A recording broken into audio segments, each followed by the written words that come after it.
And so we are here today in this beautiful space to talk about authentic identities. And so I'm going to tell you my story of becoming a Jew and my story of becoming a rabbi.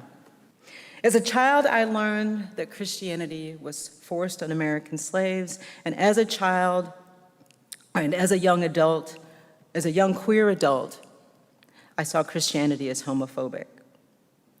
Not only did I want no part of it, I also felt that the religion would not want me as a member.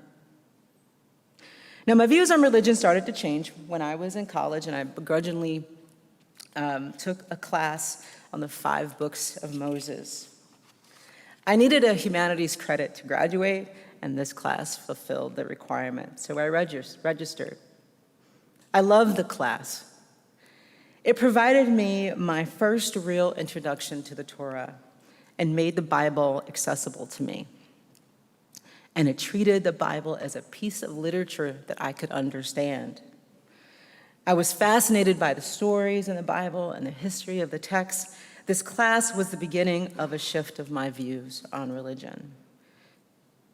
In my late 20s, I started a personal training business, and it was during this time that I became friends with a man that I often call my brother from another mother, Rabbi Joshua Lesser. He wanted to get in shape, and so he hired me as his personal trainer. And as we worked together towards our goals, our relationship grew, and we became very good friends. One day, Josh invited me to his synagogue, a Hanukkah celebration and potluck. The name of the synagogue is Congregation Beit Havarim, which means House of Friends. It was, at the time, a small gay and lesbian founded synagogue in Atlanta, Georgia.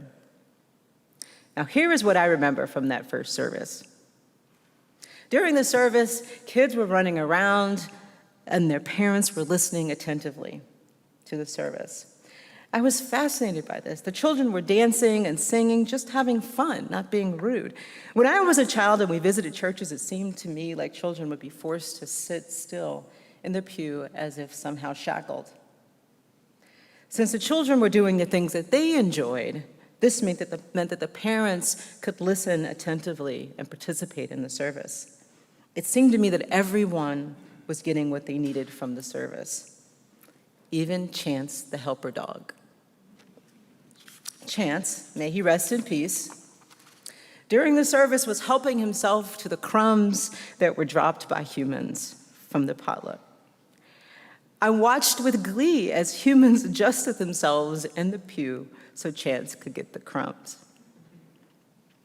The children running around the dog, all of this happening during the service, I know this might sound chaotic, but it actually wasn't. There was something special about this service. And there was something that made me realize that this community, and the people in the community could just be themselves. And then, at the end of the service, there was this prayer. A prayer called a prayer for the end of hiding, and it begins, "We as gay and lesbian Jews." And the entire community was saying it, even the straight folks. I fell in love with that synagogue. I fell in love with the people, the prayers. Everything about it for me felt like home, even though I had no understanding of the language, I had no understanding of the prayers and the songs. The community felt like home, and in that moment, I fell in love with Beit Havarim. Here was a place where I knew I could be my whole self. I could bring all of me, and I knew I wanted to be a part of the community. So, in 2004, I converted to Judaism. And after my conversion, it's hard to describe the feelings that I felt, so I'll just say I felt liberated. I believe that my conversion helped to make me a better activist and a better ally. My rabbi and friend, Joshua Lesser, was an amazing role model. And I learned from spending time with him on how important it is to use my voice and my Jewish values to help others.